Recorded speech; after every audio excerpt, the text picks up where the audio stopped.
Ser membro de uma igreja local não é apenas importante, é fundamental para todos que dizem seguir a Cristo nos padrões de Cristo. Mas dentro dessa verdade bíblica existe uma guerra cultural, florescente por sinal, que está conduzindo muitas pessoas para longe das igrejas locais doentes e com líderes infiéis ao padrão de Deus, e isso é bom, não há um problema nisso, mas por outro lado, essas pessoas não estão procurando igrejas locais sadias e líderes que, apesar de imperfeitos, caminham em fidelidade à palavra de Deus. Elas estão preferindo viver uma aventura de fé em carreira solo, em casa e sem nenhuma liderança. Sabe aquela mulher que teve uma experiência terrível com um homem e começa a espalhar que homem nenhum presta? Pronto. Esse é o mesmo discurso do desigrejado. Essa é a mesma conversa dos que tiveram uma experiência ruim em uma igreja local, infiel a Deus, ou por conta do próprio ego mesmo, e sai espalhando que nenhuma igreja presta. E é óbvio que dizer que nenhuma igreja presta é mentira do diabo, e quem assim pensa está em maus lençóis. Neste vídeo eu vou lhe mostrar biblicamente de forma rápida e objetiva por que é fundamental ser membro de uma igreja local e por que estar de fora é um perigo. Eu sou o pastor Tiago Lopes e esse é o canal Teologia Faz Diferença. Fazer parte da membresia é algo que não deve ser desconsiderado por quem quer seguir Jesus da forma correta. Tem um detalhe fundamental em nossa caminhada de fé que os desigrejados desconsideram, mas Jesus não desconsidera. E aí, desconsiderar o que Jesus considera já é um problema grave de fé. Mas o que é que Jesus considera e os desigrejados desconsideram? Simplesmente o testemunho da igreja sobre quem nós afirmamos ser. E nós vamos entender isso por partes.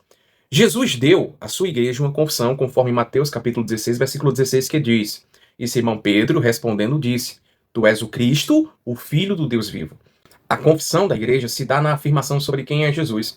Jesus é o Filho do Deus vivo, e essa confissão tem várias implicações. Pois afirmar que Jesus é o Filho do Deus vivo é dizer que ele é o Messias prometido do Antigo Testamento, é o Salvador de todo o povo, tem várias implicações.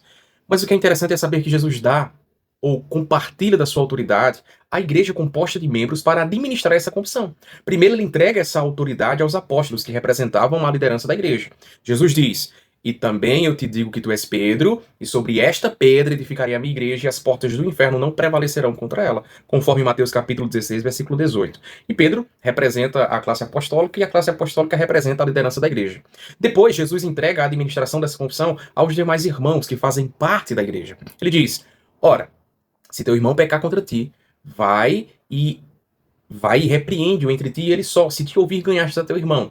Mas se não te ouvir, leva ainda contigo um ou dois, para que pela boca de 2 ou 3 testemunhas toda a palavra seja confirmada. E se não as escutar, dize-o à igreja. E se também não escutar a igreja, considera-o como um gentil e publicano. Em verdade vos digo que tudo o que ligardes na terra será ligado no céu, e tudo o que desligardes na terra será desligado no céu. Também vos digo que se 2 de vós concordarem na terra acerca de qualquer coisa que pedirem, isso lhes será feito por meu Pai, que está nos céus. Porque onde estiverem 2 ou 3 reunidos em meu nome, aí estou eu no meio deles. Está lá em Mateus capítulo 18, versículo 15 a 20. Ou seja, o que tem toda a autoridade, que é Jesus, compartilhou dessa autoridade sobre seu corpo, sobre os membros de seu corpo.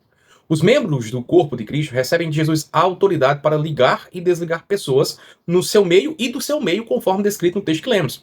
A igreja tem autoridade concedida por Deus para dizer quem pode entrar e quem deve sair. E foi Jesus quem disse isso. E eu vou repetir mais uma vez. Foi Jesus quem disse isso.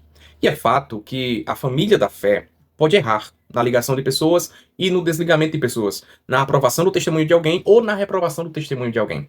Todavia, a família da fé tem a autoridade recebida de Deus para tratar problemas oriundos de pecado e dizer quem entra e quem sai a partir de uma verdadeira confissão.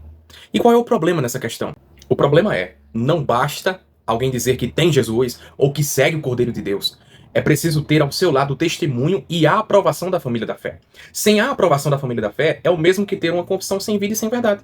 Porque enquanto alguém diz que está ligado a Jesus, tem uma multidão de pessoas que fazem parte de uma igreja que diz que aquela pessoa não segue Jesus verdadeiramente. E isso é um problema para o desigrejado. Se aquela pessoa que diz que segue Jesus não estiver ligado na igreja, eu pergunto, como um ser desigrejado pode ser tratado? Assim como um membro faltoso da igreja lá em Corinto foi tratado conforme descrito em 1 Coríntios capítulo 5, versículos de 1 a 13. Ali Paulo ordenou aos irmãos de Corinto que eles se reunissem e tirassem o pecador sem arrependimento do meio deles.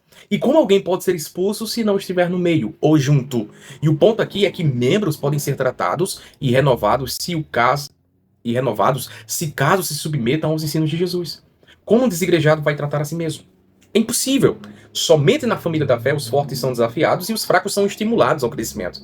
E todos juntos crescem naquele que é o cabeça, que é Cristo, o cabeça da igreja.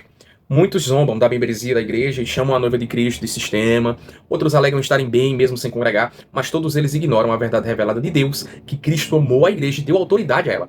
E a igreja é o ajuntamento de pessoas. E estar junto é estar dentro, é estar inserido, é ser alvos do cuidado mútuo e apto para ser um cuidador também. Encerra esse vídeo dizendo, por mais que doa em seu coração, mas você precisa ouvir que o mais interessado em você não fazer parte de uma igreja local sadia e não ter uma liderança bíblica lhe acompanhando é o diabo. Por isso, se você está em uma igreja sadia, glória a Deus por isso, permaneça firme, mas se você está sem congregar, corra. Procure uma igreja sadia para congregar e seja uma bênção na comunidade dos santos. Nós ficamos por aqui e até o próximo vídeo, se Deus nos permitir.